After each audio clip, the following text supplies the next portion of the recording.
Thank you udah nemenin aku. Masih semangat, lapar, ngantuk? Campur aduk ya, sama. Oke, hari ini aku mau sharing aja sih, jadi tidak terlalu berat harusnya.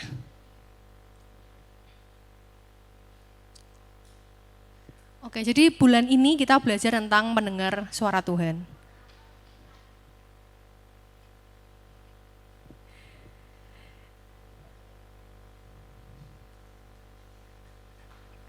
Oke, kita belajar mendengar suara Tuhan.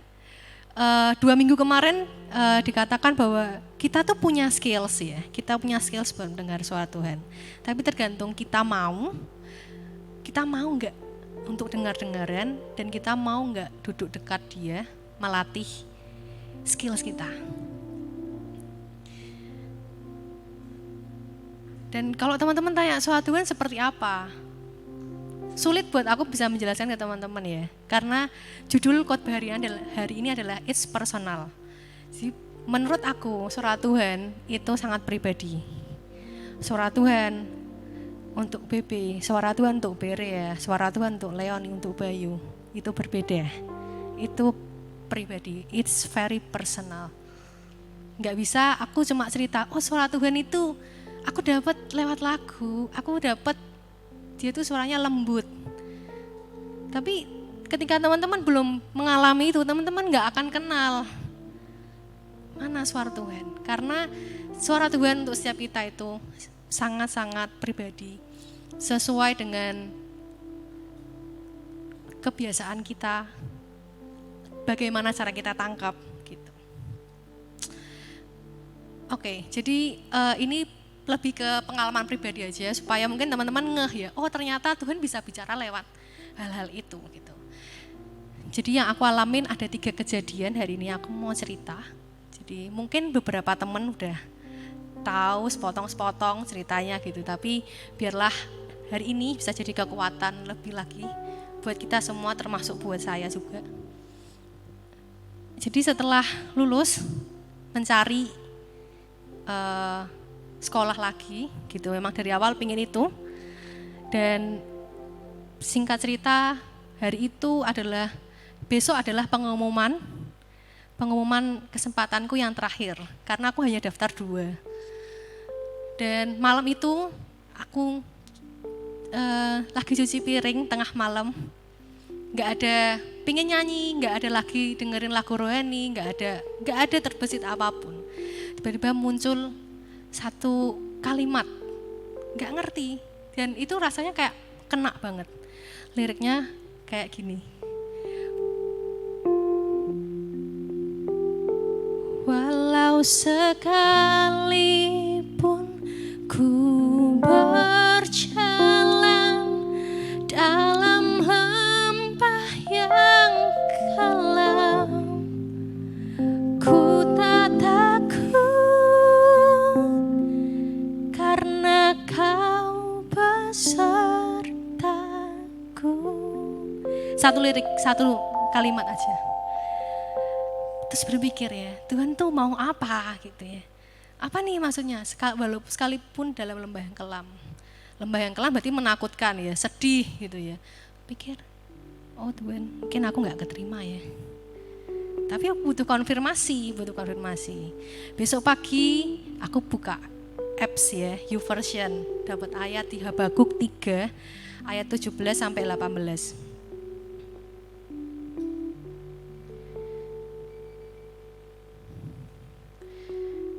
Habakuk 3 ayat 17 sampai 18 mengatakan gini. Sekalipun pohon ara tidak berbunga, pohon anggur tidak berbuah, hasil pohon zaitun mengecewakan.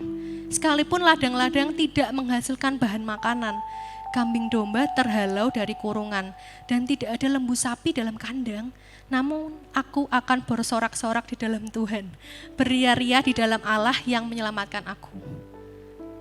Aku baca lagi, ini Tuhan bercanda ya.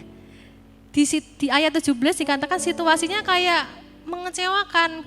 Sepertinya aku dapat apa ya? Aku tafsirkan bahwa aku coba ini gagal, aku coba ini nggak berbuah, nggak menghasilkan, yang ini juga enggak. Tapi kamu harus bersukacita loh, kamu harus bersorak-sorak buat aku. Saat itu rasanya,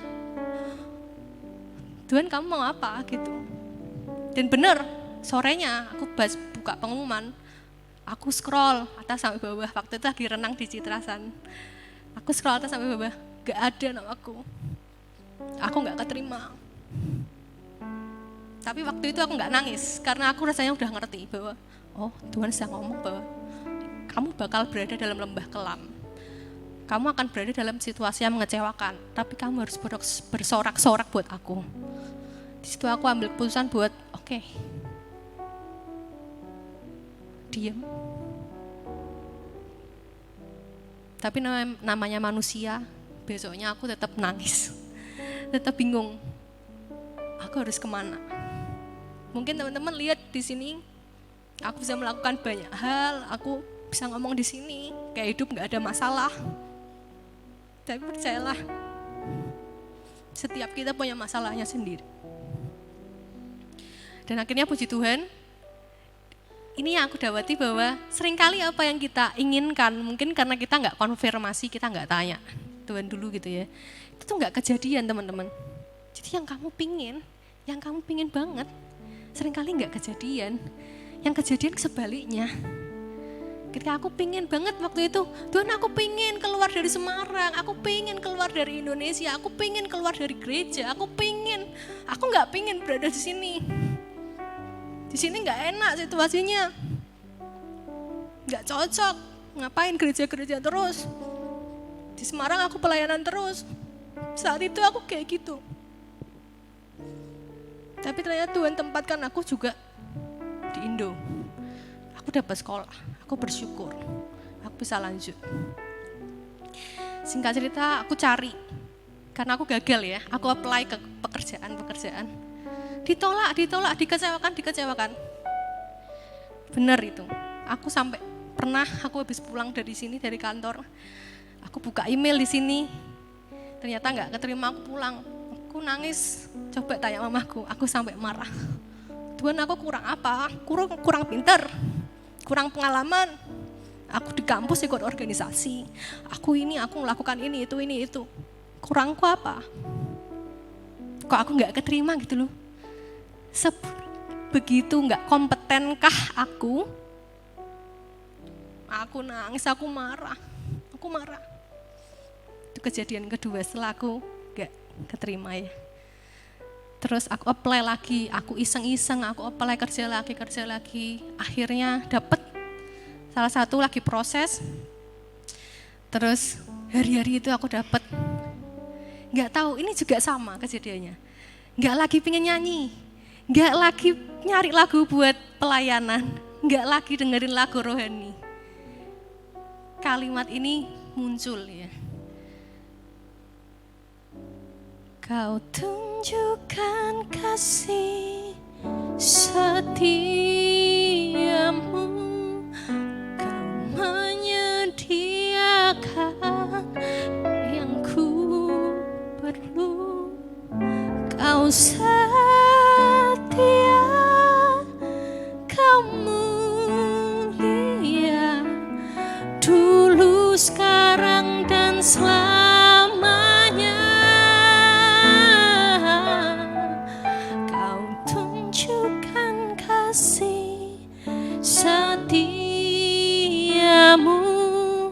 Kau menyediakan yang ku perlu, kau setia,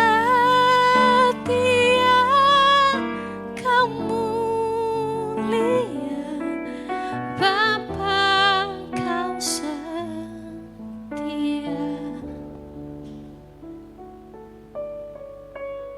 Aku langsung search di YouTube, lagu apa ini? Sudah lama aku nggak pernah nyanyi. Aku nggak pernah nyanyi itu, aku nggak pernah cari lagu itu. Bapak kau setia. Dan beberapa hari kemudian aku dipanggil interview. Aku semakin, Tuhan apa nih? Kemarin kau kasih lirik kayak gini, kau tunjukkan kasih setiamu, kau menyediakan yang aku perlu. Oh aku mikir, oh mungkin bukan ini yang aku perlu ya Tuhan. paling aku nggak keterima lagi gitu. Tapi oke lah, let's try gitu. Cobalah gitu. Aku interview, aku ditanya gitu ya. Aku nggak ngerti, aku interview kayak kesaksian. Aku pernah cerita sama Cik Vivi. Aku bingung setelah aku interview itu aku keluar. Aku tadi interview apa aku lagi sharing kesaksian ya? Aku ditanya, kamu kan sudah berdoa, kamu sudah tanya Tuhan, kamu sudah gini-gini dan sebagainya. Bagaimana kalau kamu nggak keterima lagi? Aku nggak bisa jawab, aku cuma jawab, aku percaya Tuhan itu setia. Dia nggak pernah ninggalin aku. Aku nggak peduli, aku nggak ngerti dia agama apa atau apapun. Tapi aku mau sampaikan ke teman-teman, jangan takut untuk mengatakan hal-hal seperti itu. Kita nggak perlu mikir, oh kamu sok rohani ya, jangan deket-deket, dia rohani. Pada saat itu aku nggak malu, aku bilang Tuhan itu setia, dia nggak pernah ninggalin aku.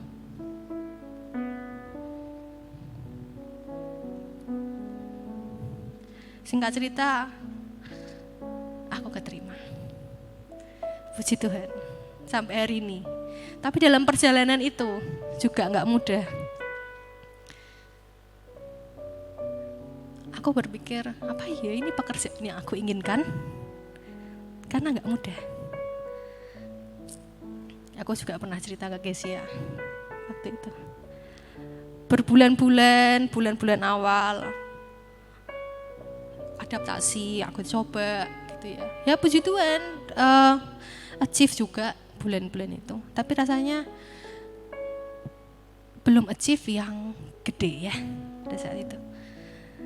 Di bulan keempat, bulan kemarin, tiba-tiba aku gak lagi nyanyi, sama persis. Gak lagi nyari lagu, gak lagi nyanyi, gak lagi dengerin lagu. Gak lagi kepikiran apa-apa. Satu kalimat, satu lirik lagi. Ku tahu Tuhan dengar doaku, ku tahu Tuhan dengar peluhku, dan Kau berikan roh-Mu yang selalu kuatkanku.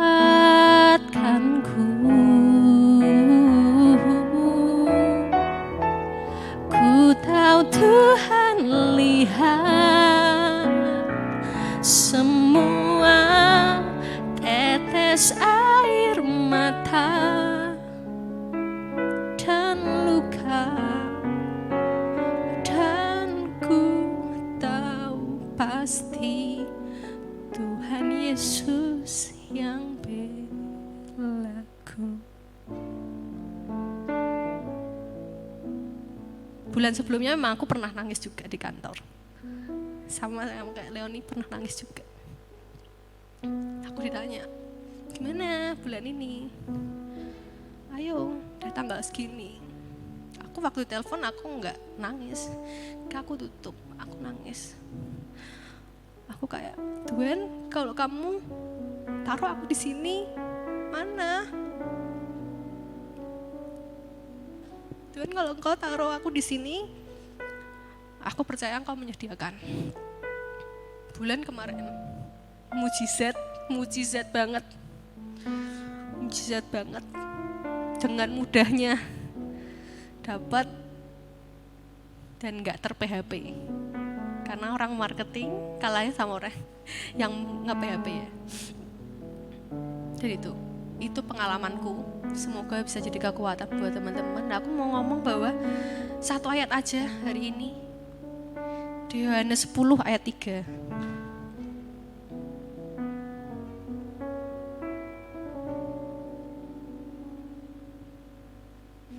Yohanes 10 ayat 3 mengatakan, untuk Dia penjaga membuka pintu dan domba-domba mendengarkan suaranya, dan Ia memanggil domba-dombanya masing-masing menurut namanya dan menuntunnya keluar. Di sini dikatakan Dia gembala yang baik memanggil kita menurut namanya. Berarti Tuhan benar-benar kenal kita. Bahkan nama pun Dia tahu. Jadi suara Tuhan tuh enggak hanya didengar secara audible. Mungkin waktu tidur ada kata-kata, Bayu, kamu harus pergi ke sana, kamu harus ini, kamu harus gini. Enggak semua orang bisa dengar secara audible. Tapi semuanya bisa dilakukan. Tuhan bisa ngomong lewat media apapun. Mungkin kamu suka ngobrol dengan orang itu bisa sampaikan pesan. Kamu suka baca, kamu suka nulis, kamu suka nyanyi, kamu suka nari, kamu suka pegang kamera, kamu suka main sosmed. Tuhan bisa ngomong lewat itu. Jadi jangan beranggapan bahwa aneh mendengar suara Tuhan hari-hari ini ya, aneh, rasanya aneh. Apa itu suara Tuhan gitu ya, teman-teman. Tapi ini benar-benar nyata bahwa setiap kita bisa dengar suara Tuhan secara pribadi karena dia pakai kebiasaan kita, dia pakai gimana caranya kita bisa tahu. Sama kayak orang tua kalian yang punya banyak saudara mungkin merasakan cara perlakuan orang tuamu ke kamu dan ke adikmu atau ke kakakmu pasti berbeda, cara ngomongnya beda. Sama dengan mungkin ketua sisimu, leadersmu, cara aku ngomong ke Beria dengan cara aku ngomong ke Kesia pasti berbeda. Karena Tuhan juga ngomong ke kalian dengan cara-cara yang kalian kenal, bukan dengan cara-cara yang asing. Karena dia gembala yang kenal dengan teman-teman. Sekarang waktunya kita, gimana kita mau nggak untuk dengar-dengarin? Mungkin dari cerita aku bisa bilang bahwa kita bisa dengar dia. Waktu suasana kita tenang, pikiran kita nggak bising, kita nggak lagi overthinking, kita nggak lagi mikirin apapun, itu yang aku rasain. Kalau teman-teman terus berpikir, gimana ya masa depanku, waduh pacarku kok gini, dipikir terus teman-teman nggak akan bisa dengar, itu ketutup sama kebisingan teman-teman. Tapi percayalah ketika kita nggak lagi mikirin apa-apa, kita lagi tenang, teman-teman peka, tambah kepekaan sedikit, teman-teman bisa dengar suara Tuhan. Semoga teman-teman diberkati, bisa dipraktekkan. Dan kemarin aku ikut equipping leaders ya, bagus banget. Pastor Jeffrey mengatakan bahwa kita harus meditasi firman gitu ya. Mungkin buat kalian, aneh Ci, ngapain, ngantuk, mending bubuk ya kan. Tapi aku mau ajak kita sama-sama. Aku juga gak sempurna gitu, banyak kurangnya. Tapi yuk kita mau baca firman gitu, satu hari satu ayat, kita doa. Sampaikan apa pergumulanmu, sampaikan apa yang kamu inginkan.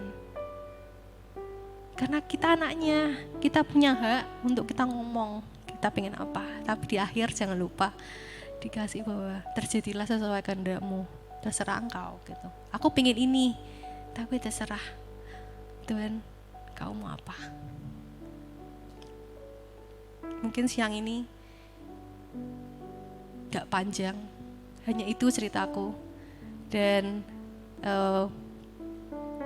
mungkin waktu di praise and worship aku pengen ngomong sih, sebenarnya aku sudah 2 kali ketika aku lagi ada di depan lagi latihan, sebelum ibadah kan jam kita datang 7:30 ya, kita latihan atau ada event apapun, aku lagi di depan, aku lihat teman-teman pelayanan sudah 2-3 kali ini, aku pengen nangis. Tuhan gak bilang,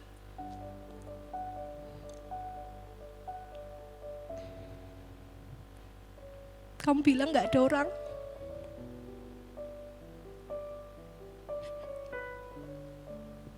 Itu semua apa?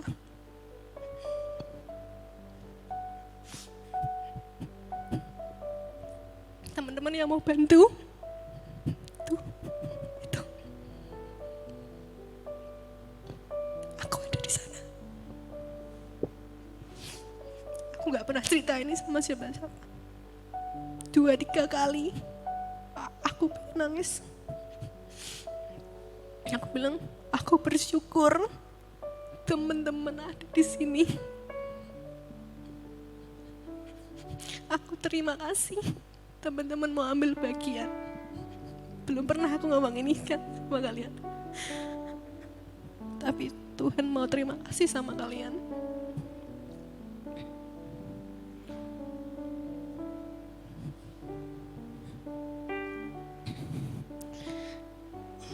Jadi jangan sia-siain waktumu yang kamu beri di sini. Itu enggak hanya buang-buang waktu. Itu bukan tentang buang-buang waktu. Tapi itu untuk memuliakan Tuhan.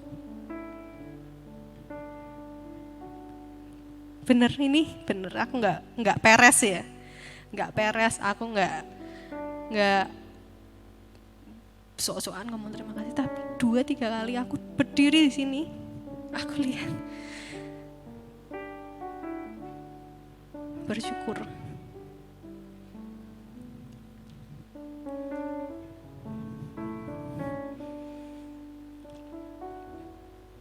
Semoga teman-teman dikuatkan, diberkati.